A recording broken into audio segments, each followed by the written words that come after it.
This episode is brought to you by Heyday. Looking to escape all the festive chaos? Turn holiday hecticness into harmony with Heyday, the mobile game that helps you harvest calm, one crop at a time. Reclaim your me time. Relax, decorate, and enjoy farming bliss as you tend to your animals and harvest crops as part of a welcoming, stress-free community. Join over 20 million players. Just tap or click on the banner now to download Heyday for free today. We know physically moving your body increases your mood. The science is clear. The data has been there. Movement helps. And then there are different types of movement and different ways that we get out of our head when we're moving that are really, really helpful. Welcome to Season 7 of Flusterclux with Lynn Lyons, where we'll talk about managing anxiety and all the other emotions too.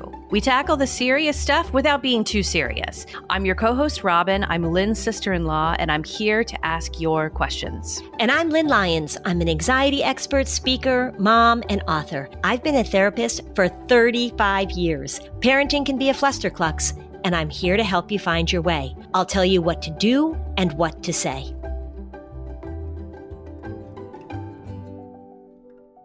Hey, Lynn. Hi, Robin. So we're almost at the end of the year. What a year it's been. What a year it has been. And I bet everyone is ready to take a little holiday break at the end of this year. Well, here's what I think we should take a holiday break from. What's that? Thinking. Oh, yeah. Yes. I think we need to get out of our heads. Yes, we do. Yeah. What is it when you say that expression? Unpack that. Remember, if I talk a little psychobabble here, anxiety and depression are referred to as internalizing disorders, which means that we do the bulk of the work on the inside. So there are things that make you feel depressed. There are things that happen that make you anxious. There are all sorts of external things that promote us feeling all sorts of ways. But for it to become a big old problem is based on what you do on the inside. So something happens and then you go inside and you have a meeting about it with your anxiety, with that depressive part of you. This is when we're talking about those negative patterns, repetitive negative thinking. We're anticipating, we're creating stories, we're ruminating. All of those things are things you do in your head. They are things you do generally alone. So as I say to kids, you and your anxiety are having a meeting in there. And the opposite of that is to get out of your head and connect to things outside of you, and ultimately connect to things outside of you in a positive way. So when I say get out of your head, the thing about my profession is that we really value thinking. We value overthinking. We value analysis, psychoanalysis, blah, blah, blah. Thinking is not all it's cracked up to be. And if you want to spiral yourself into a negative, lonely place, we often do that by thinking. That's very true. And I've really appreciated hearing you frame this over the last several years so that I think about it differently. When I think of my wonderful friend group, I observe that those in my friend group who definitely have histories of depression, histories of anxiety, and it's something that they struggle with a little or a lot, what they all have in common is that they believe they can think their way out of those feelings. Yeah, and we want to believe that. I would bet, knowing you and knowing some of your friend group, that these are people who have succeeded in life professionally or in other ways because of their intellectual heft. They are good thinkers. They are good problem solvers. They value that skill. They value that part of themselves. It's just that it's not always helpful. And so people who are really good problem solvers, or people who think a lot, or people who rely on their brain power have a hard time recognizing when that brain power is working against them. You're right. If you're 40 or 50-year-old adult, you might be in a place that your ability to think a lot and to strategize or problem solve or all of those different things may have helped you with your career. But that's certainly not a prerequisite for this, because a 6-year-old could absolutely try and think their way out of a worry or think their way out of something as well. So it's not limited to that. So I wouldn't want us to misrepresent that this is just for people who, are really intellectual. But I would say that the really intellectual people tend to be more vulnerable to this pattern, wouldn't you say? Yes, because that's what they value. That's what they have been praised for. Yeah, that's what they've been praised for. And so the more that you're in an environment, in a family, in a situation, in a job where thinking is seen as the skill you need, or it's where you get your esteem, or it's how you figure things out. I mean, I love problem solving. I think creativity and imagining and all that kind of stuff is great. It's just that when we're talking about how it moves into that place of anxiety and depression, how it moves into that place of internalizing, there's a wonderful book by a woman named Susan Nolan Hoeksma called Women Who Think Too Much. I've referenced that before. If you are a ruminator, particularly if you are a woman, if you are a ruminator, that is a huge risk factor for depression. So a lot of what we talk about on this podcast certainly involves thinking and problem solving and analysis and having insight and that kind of stuff. I just want people to know that there's got to be another option available to you, or else you're going to burn yourself out. And the deeper you get in your thinking, the worse oftentimes you feel. Here's a cheat sheet that speaks to me. You can tell me if you endorse it. Okay. There's no issue with thinking and problem solving and all of those things unless the objective has something to do with mood. You can absolutely problem solve a situation, but if you're actually trying to address something emotional, use your smart brain to differentiate so that you can't think through an injured feeling you have of a conversation. You can't just keep ruminating on that where all of a sudden you're going to have a different response, because the internalizing disorder of how we're made is that we're, like you said, you're going to spiral into that repetitive negative thinking. You have to know when to say, I got to get out of my head. Correct. Yeah. So I like that cheat sheet, because what feels counterintuitive, what feels a little opposite than what many people hear, particularly in my profession, by the way, is that mood is improved by more thinking. It's never improved by more thinking. Mood is generally improved by more action, which often requires getting out of your head, connecting, involving activities, stimulus outside of yourself. You can really think yourself into a bad mood. You can think yourself into depression. You can think yourself into anxiety. You can think yourself into a lot of negative places. What we are going to talk about, what's the opposite of that, is that how to get out of requires action. Always. Right. Yeah, do something. So we're going to talk about the things that are the most effective to do for you to do over and over and over again to get out of your head. Let's take a break. Okay. Don't let the stress of the holiday season show up on your skin. Keep your complexion hydrated, youthful, and clear with Oak Essentials. Oak Essential skincare is cruelty-free, non-GMO, and organic whenever possible. Plus, everything is free from silicones, colorants, sulfates, and a host of other nasties. You can't go wrong with the body routine. It's Oak Essentials Complete Everything Shower Kit. It includes the Awaken Body Wash, a Perfecting Body Scrub, the Dew Body Oil, Luminous Body Lotion, and Moisture Rich Body Balm.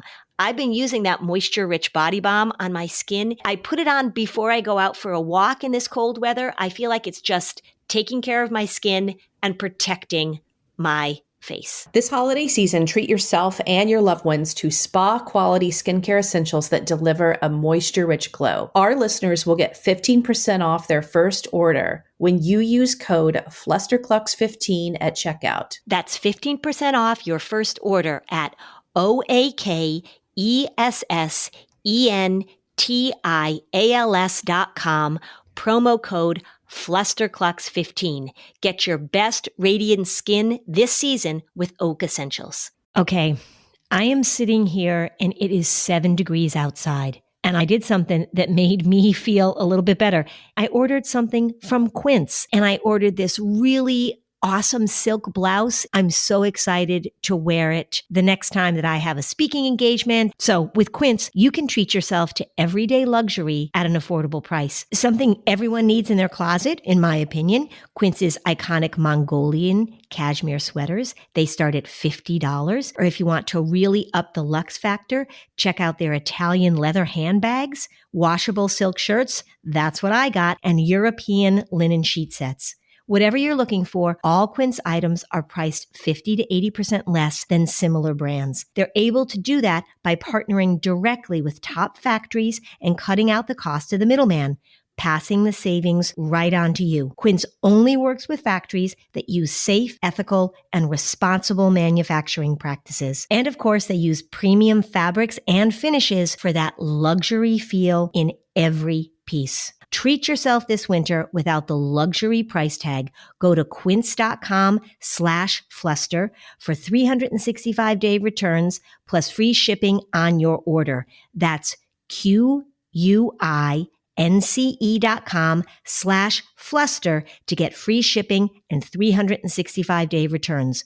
Quince.com/fluster. So how good is that feeling of fresh, clean teeth? Well, I can go to the dentist, but now I can also use the new Quip 360 rechargeable electric toothbrush that helps my mouth, my teeth, my dental hygiene stay fantastic. The electric toothbrush, it doesn't overcomplicate the most basic daily ritual. Quip 360 is a bold, simple design. It comes in multiple colors and is ultra quiet. It's accepted by the American Dental Association.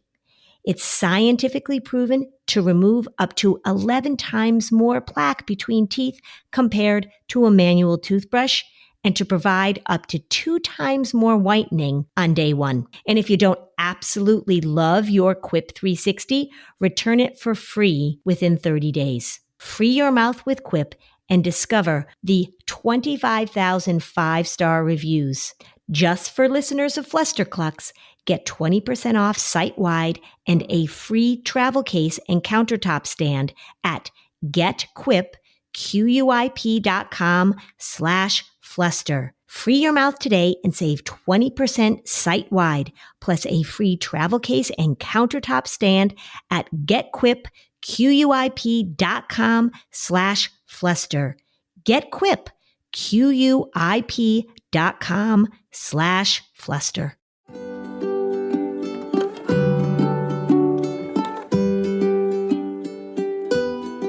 Okay, we're back. Okay, Lynn, let's talk about getting out of our heads. And what is the first action on our list? To put yourself in a state of awe. I know, I love this one. Yeah. There was new research I read about it. It talked about what it was actually doing in your brain when you're experiencing awe. And the study talked about when you are externally observing and noticing details, all of those things from a simple walk. What's brilliant about that, and the reason why, going on a walk, even in your backyard or down your street, and noticing all these little details in nature, someone's house, if you're truly actively observing, you are not internally thinking and stuck in your patterns. Correct. It's so simple. It is so simple because it takes us out of our own story. Because when you're watching something outside of yourself that's awesome, it's not your story.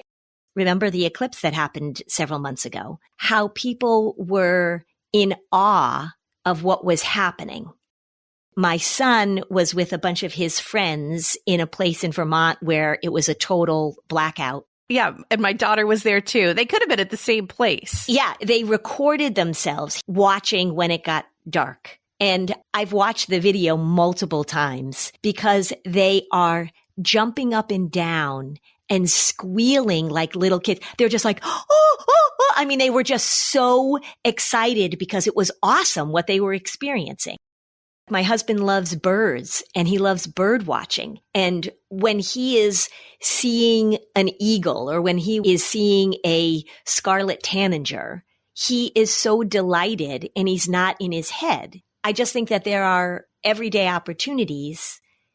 People walk and they look at the what is it? Fibonacci's number? Is that what it is? That how nature has this formula that it uses and creates things. I mean, it's pretty amazing when you start thinking about what the world puts together that we had nothing to do with. You just get involved in sort of the colors. I mean, when people were watching the Northern Lights recently and were posting pictures about what the sky looked like, that's what inspires awe. And it takes you out of your own stories. It takes you out of your own ruminations.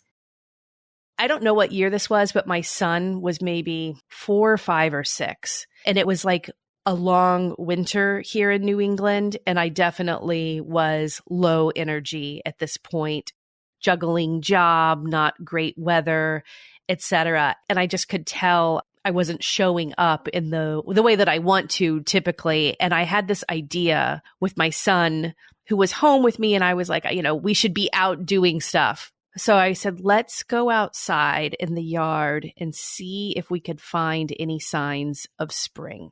So we just went outside and we looked at every tree, every shrub. We looked really carefully at our own yard. We did that a few times, and I found that it improved his mood and my mood, whatever I was trying to address. Cost us nothing, gained us something. I think that it helps tell them how to start looking externally. Yeah, it's observing. It's being curious. So that's another interesting thing. When we talk about awe, when we talk about getting out of our own head, it's interesting because I was just listening to a podcast about this, reading some research about it too, is that the emphasis on intellect, the emphasis on IQ, and how that leads to success, research doesn't really back that up. One of the qualities that becomes clear as we're looking at people who are successful, however you want to describe that, however you want to define that, is curiosity. The ability to get out of your own head, to listen to other ideas, to take in things that are around you.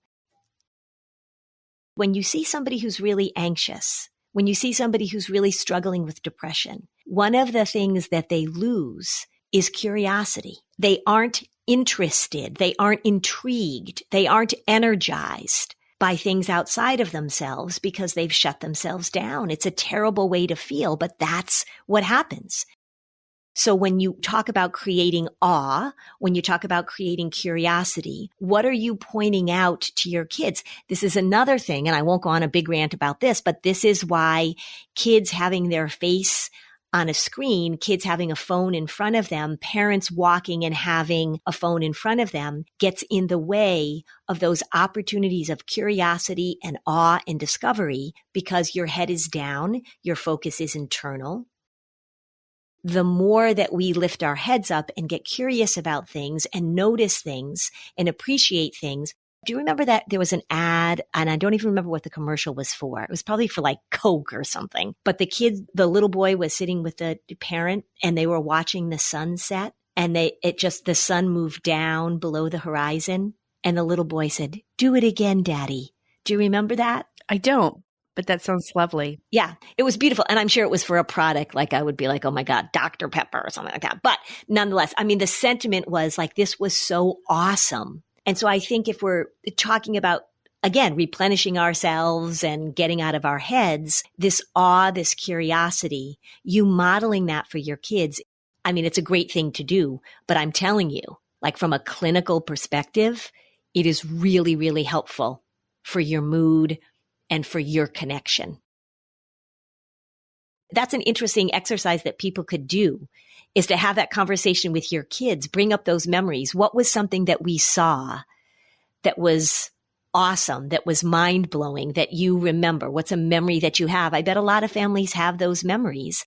And we can also continue to create them, to look for opportunities to create them for sure. Well, I think that's where, in order for them to get to the point where they're appreciating that, I think walking in your front yard or your backyard and looking at flowers, literally looking at grass grow when they're 2. Let's find the youngest baby grass. Start training them of looking externally when they're outside. Yeah, I would probably say that some of the most kind of awesome experiences that we've had with our kids is that we've been outside and when we see animals, My husband and I were just hiking the other day. We were at the top of a mountain, ski mountain, north of here, and there was a red fox. And we just stopped and we just watched this red fox.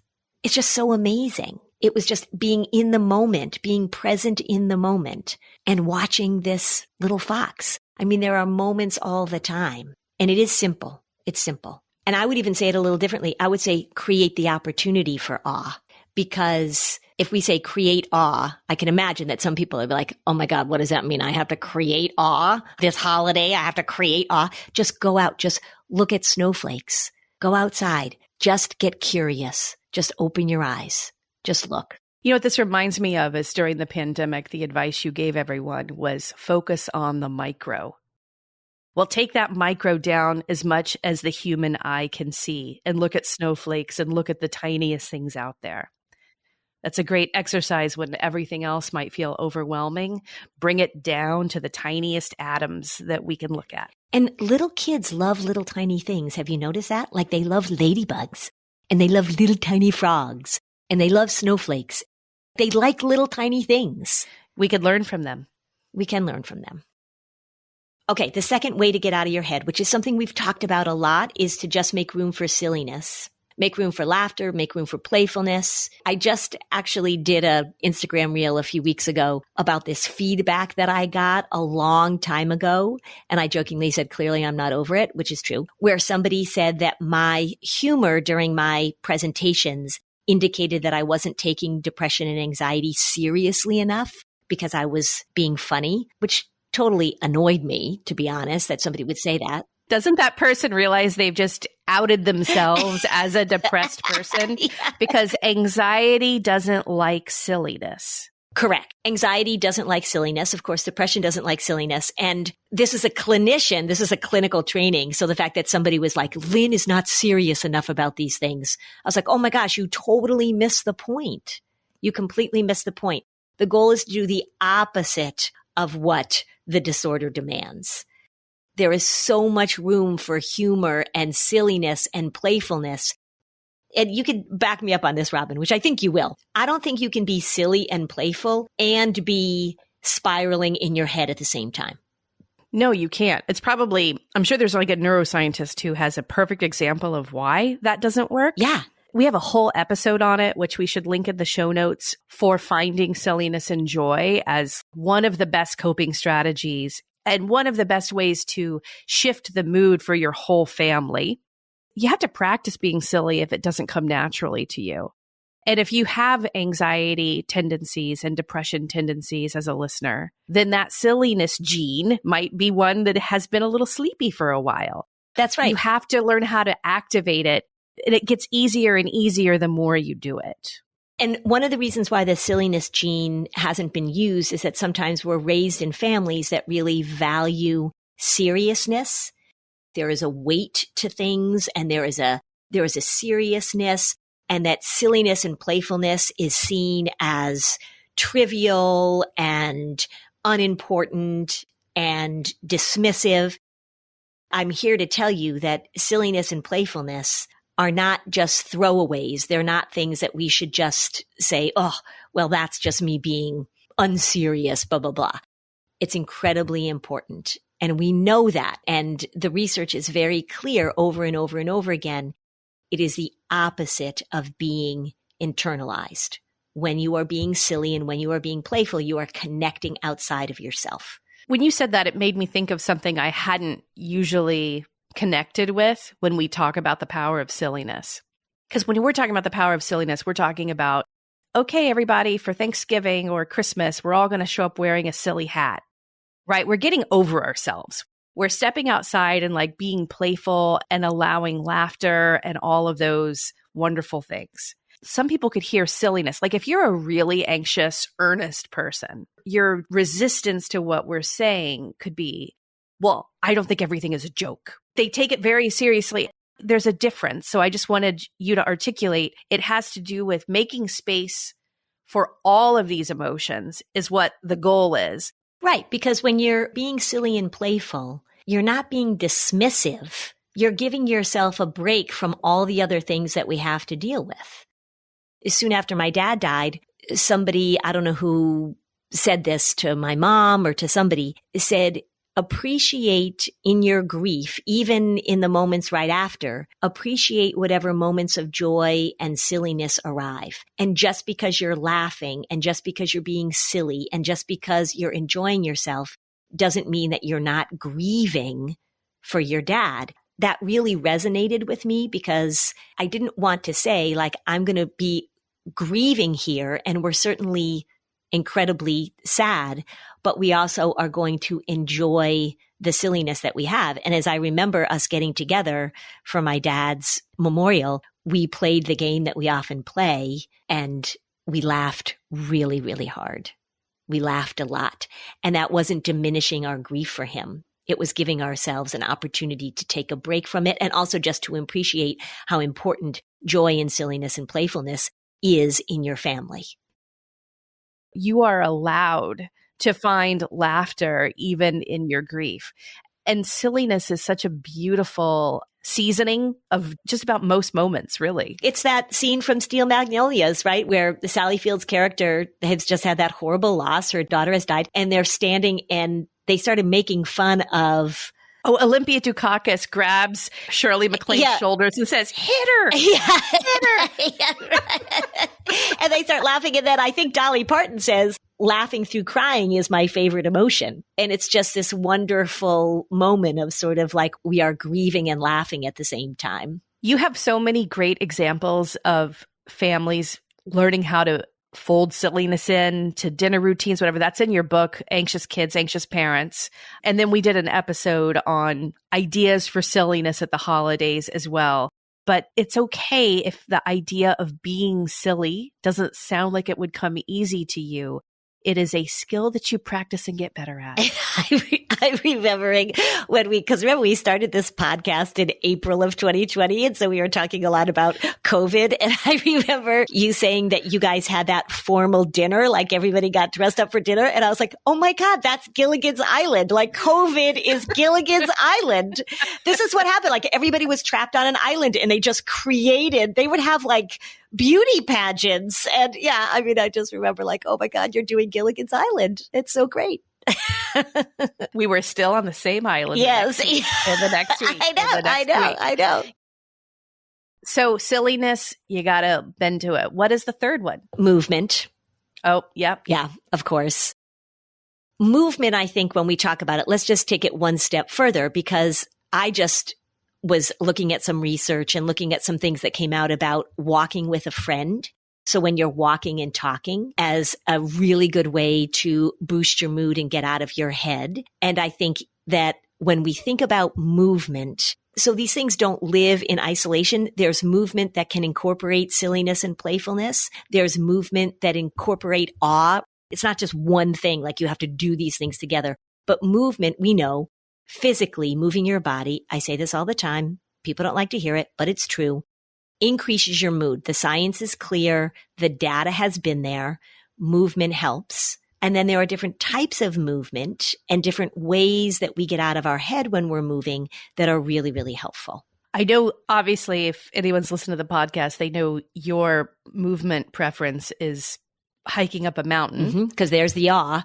Right. You also like riding bikes long distances too. I do, but I haven't done that since I broke my back. People, she broke her back. She's so awesome. She recovered from a broken back. Anyway, just throw it. I decided after that, I was like, I don't know if I want to get on my bike again. Well, anyway, I'm going to get into like road biking. I've decided road biking is too risky. I have a lot of friends who've had horrible crashes on their road bike. So I love it. I love it. I love it. But I haven't been doing it for a little bit because I don't want to crash on my bike. Yeah, I don't want you to crash on your bike either. I took an ABBA dance class. It was like a Saturday morning class it was like a multi-week class. The music of ABBA? It was the greatest thing ever. Big, we had a big dance studio and none of us were like great dancers except the teacher. She was fabulous. And so we would just move our bodies and it was a good cardio workout. Just Nito on Instagram. He has millions of followers. I've been following him now for a year. And that is my goal, people, for 2025. I am going to a Just Nito dance class because he picks these great songs.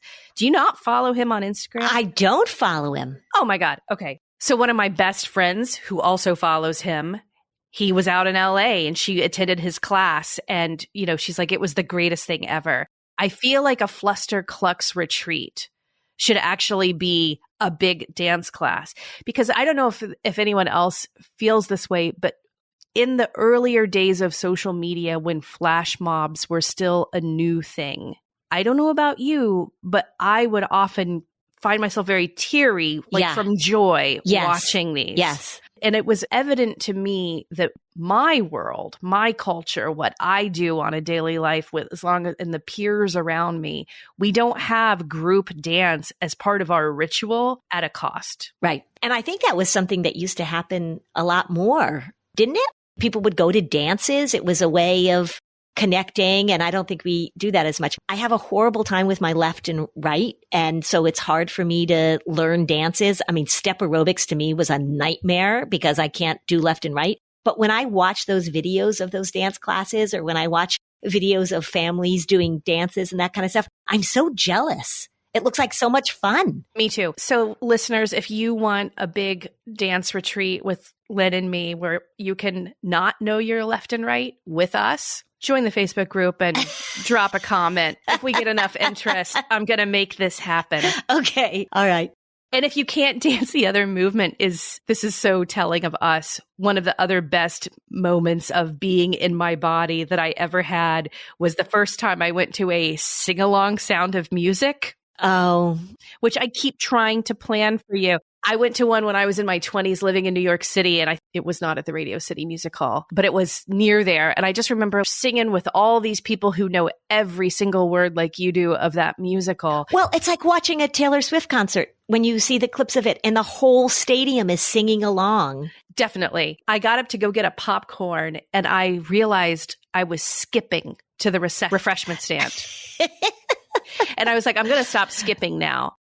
And the reality is, I know if many of us might propose these types of things to our families and we get the eye rolls, we get the pushback, just go yourself. I know. That's what I was thinking too. I went to a concert a few years ago. A group was coming to Concord and nobody wanted to come with me.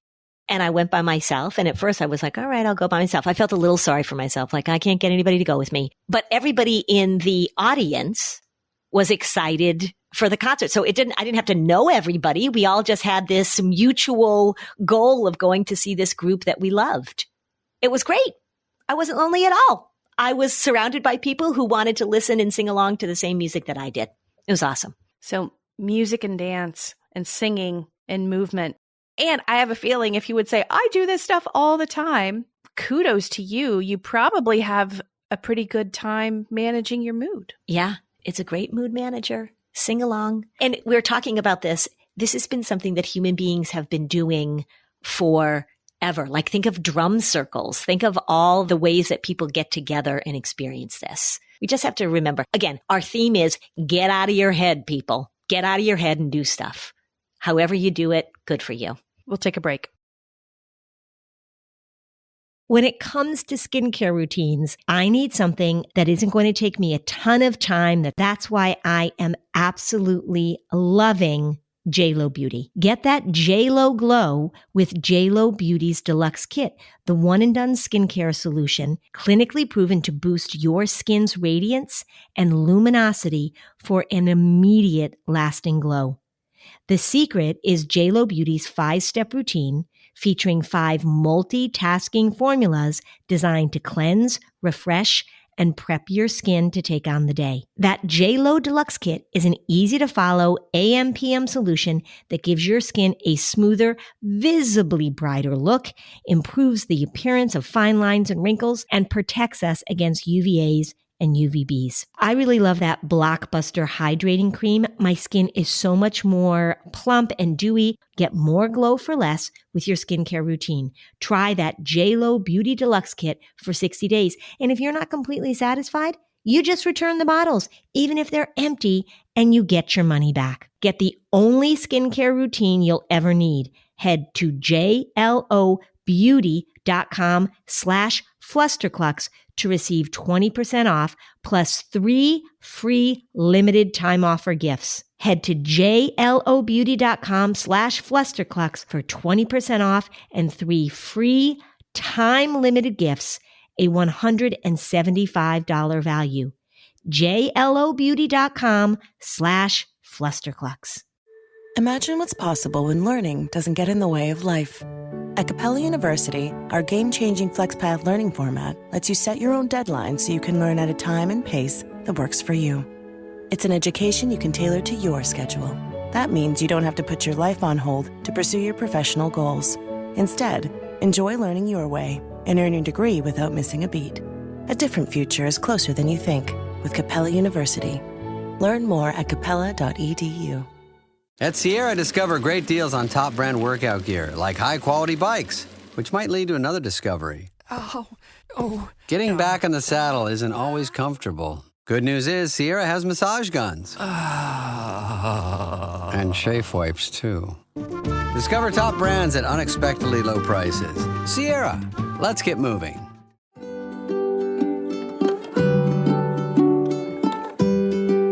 Okay, so now back to the show. So the last thing that we should talk about is service, volunteering. Yeah, research, volunteering, doing what is called meaningful work was shown in a big study. I may have mentioned this before. I'm going to say it again as one of the most effective ways to help teenagers who were depressed. Now, they happen to be looking at teenagers. I would imagine if they did a big study looking at adults, they'd probably get similar results. And the people doing the studies were actually surprised at how much volunteering impacted teenagers' mood, teenagers' mental health. Getting out of your head and doing service for other people. And again, like nobody's going to say like, oh gosh, I've never heard that before. What an interesting concept, like doing charitable works, doing volunteering. But I think we just need to say it directly. It has an impact. It's a win-win, of course, because you're helping somebody. Giving you, the people around you, the opportunity to perform service on a regular basis really helps your mood. You've mentioned this story on the podcast before, but will you share that great story about the depressed woman who started serving her community? The African violet story. Yeah. So this is a story from Milton Erickson, and it's widely told, and I may have some of the details wrong, but the story was young man, a young doctor, was caring for his elderly aunt. She didn't have any family. He was very concerned about her because she seemed to be getting more and more isolated and depressed, wasn't going to church anymore, wasn't seeing friends. So he asked Dr. Erickson, who is a very brilliant, creative psychiatrist, to come and visit her and see if he could help. So Dr. Erickson agreed to do that, goes to her house, talks to her about her connections, what she's doing, what she's not doing. Dr. Erickson notices that in her house, on her counters, maybe she had a greenhouse, a lot of African violets were growing. This was clearly something that she was very good at and very passionate about. So he gave her the assignment that when she got her church bulletin and she was no longer going to church, it was too difficult for her, too much work, etc. She was to get the church bulletin and she was to, with the help of her nephew, deliver an African violet to everybody who was experiencing something that was announced in the church bulletin. So it might have been a death or a promotion or a birth or an illness. And so she agreed to do it. She followed through. And 10 years later, Dr. Erickson got a clipping from the newspaper from the nephew. And the headline of the clipping was, "African Violet Lady Dies, Town Mourns." And for 10 years, she had been delivering African violets to people in her community. And this was a woman who didn't have family. She was alone. She was depressed. She was not doing well. By the time she died, she had made so many connections in her community that there was no room in the church at her funeral. The whole town came out to honor her because of her service.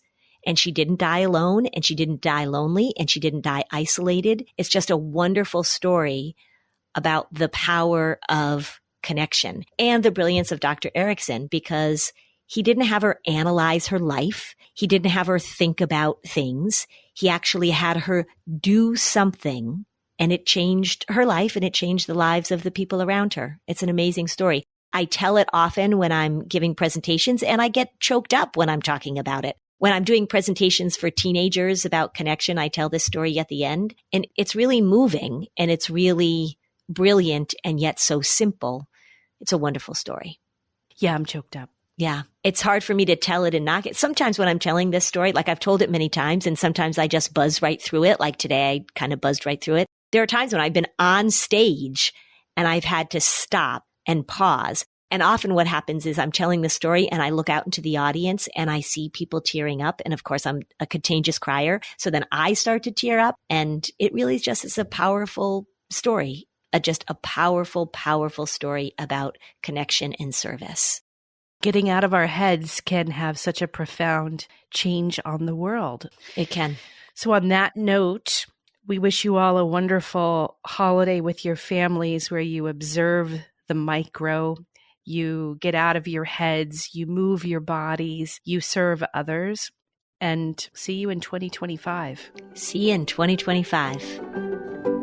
Thanks for listening. And if you found this podcast helpful, please give us a 5-star review on Apple Podcasts. It helps other people find this information. And if you'd like to dig deeper on any of these topics, we have specialized playlists on our Spotify profile, and the link is in the show notes. Topics like teens, depression, and OCD. Bye, Lynn. Bye, Robin. Are you a parent in need of a laugh and a little escape? Look no further. Parenting is a Joke is the podcast you've been waiting for. Hey, I'm Ophira Eisenberg. I'm a stand-up comic and parent. And each week I chat with one of my top comedian pals who, just like you, are juggling careers, busy lives and schedules, and raising a family. You can expect candid stories, hilarious mishaps that happen on stage and at home, and just a lot of laughs. There's no expert advice here. Well, actually, sometimes a good idea does sneak its way in, but mostly just pure, relatable fun to remind you that we're all in this parenting adventure together. New episodes of Parenting is a Joke drop every Tuesday, so tune in, get ready to laugh, unwind, and maybe even feel a little bit better about your own parenting. Because sometimes that's exactly what your therapist, pediatrician, and bartender ordered. Subscribe now on your favorite podcast platform.